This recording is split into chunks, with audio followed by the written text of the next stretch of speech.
My name is Deborah McMaster, and I will be talking about the Salvation Army's fight against homelessness. I thought I knew what this Salvation Army did. They had a thrift store, and at Christmas there were bell ringers at most department stores. Since I started working there 15 months ago, I have learned so much about what the Salvation Army does, not just in Abilene, Texas, but the world.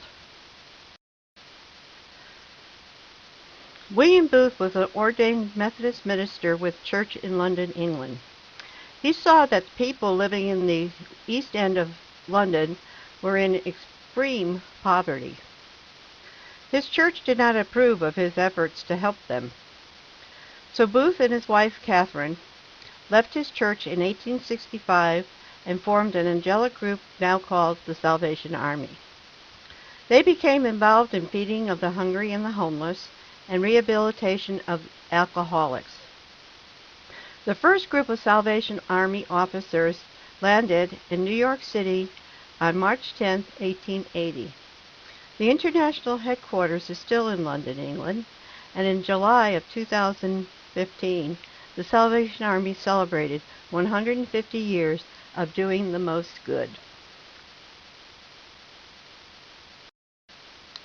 Today, there are 15,409 corps in 127 countries. Over 26,000 officers, all ordained ministers, preach the gospel in 160 languages. The Salvation Army has 1.15 million soldiers and employs 108,786 people all over the world.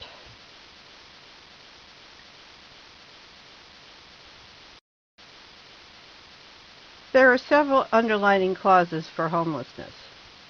The person may be unemployed or underemployed, may have a drug or alcohol addiction, may be suffering from mental illness. Natural disasters take away people's homes, and so do wars.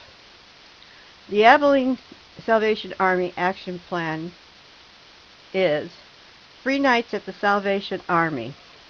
The first 5 nights are free, and the free night is also earned by attending church services.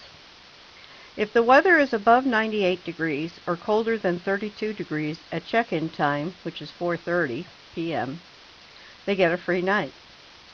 This summer, the Abilene Corps gave away 63 free nights due to extreme hot weather. Normally, it will be $8 per night. We work with churches and other organizations to help those who can't pay. We served over 5,000 free meals each month.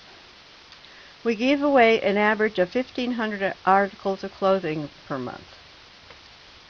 We work with Veterans Administration identifying veterans that are homeless. The VA has programs to help find and pay for housing and job training.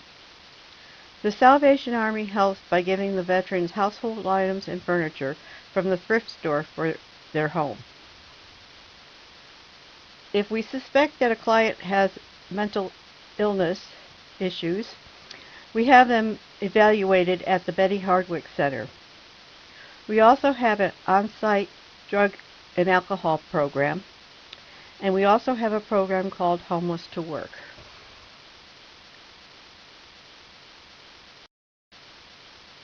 My husband and I visited San Juan, Puerto Rico the first week in October.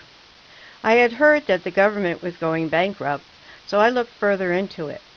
I found that 58% of the families' annual incomes are below the poverty level. While we were driving one day, I saw this man that was living under this bridge.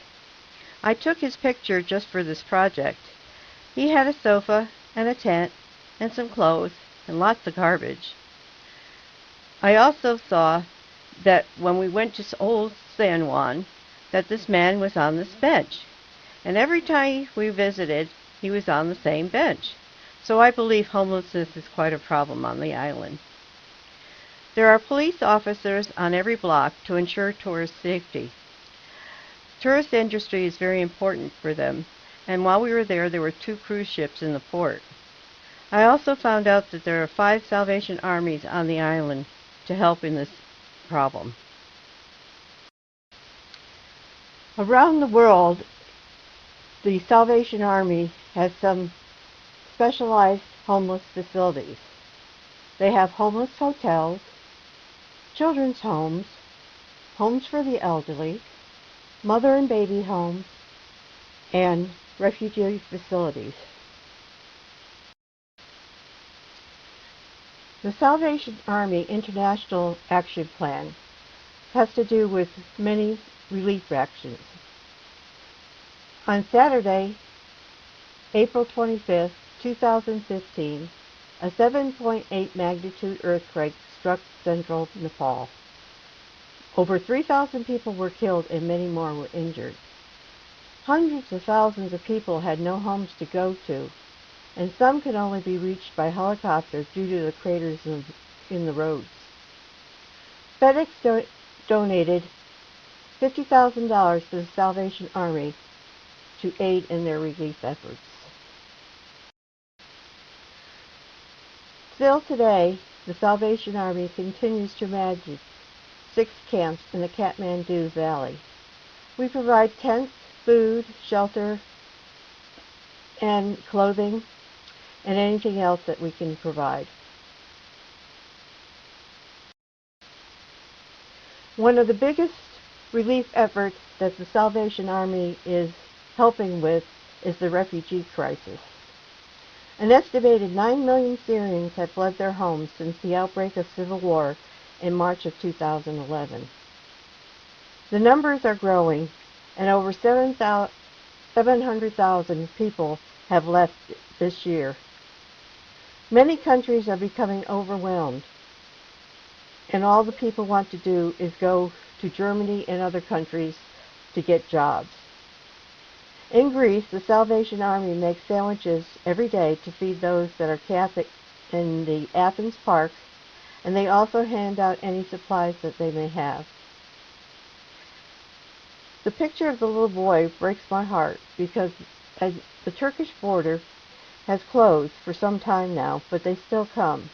How awful things must have gotten to risk children's lives to leave their home. Pictured here is a warehouse that the Salvation Army has in Hungary. It's filled with tents and other supplies to hand out to the refugees. Below, they make beds on the floors at a refugee facility so that people can sleep inside. The Salvation Army is expanding their global outreach through the internet, events, and social media. In September of 2015, the Homeless World Cup was held in Amsterdam. There were 63 teams with over 500 players representing 48 countries. All the players were formerly homeless people. Mexico won both the men's and the women's World Cup. The Internet is a very important communication tool. Our main website is www.salvationarmy.org. From there you can find information on any country or any state and the activities that they are participating in. Every Thursday since 2012, a new Salvation Army Today video is placed on YouTube. It addresses the different areas that the Salvation Army is involved with. They also have several YouTube channels for the international headquarters and for the territorial headquarters. You can also find the Salvation Army on Facebook, Twitter, RSS, and pictures on Flickr. What can you do to help? Do give to homeless shelters and organizations helping the homeless. Your money will go a lot further than giving to the panhandlers. Please donate household items and clothing to thrift stores. Many of the funding for projects are made from the sales of thrift stores. Give to or volunteer to organizations that touch your heart. Volunteers are always welcome. The Red Kettle Campaign is the largest fundraiser for most Salvation Army Corps. You may see bell ringers at your local mall, department stores, or grocery stores. The campaign runs mid-November through Christmas Eve. Even $1 helps. Thank you for allowing me to share what I have learned about the Salvation Army and the global impact this organization has by doing the most good. Thank you.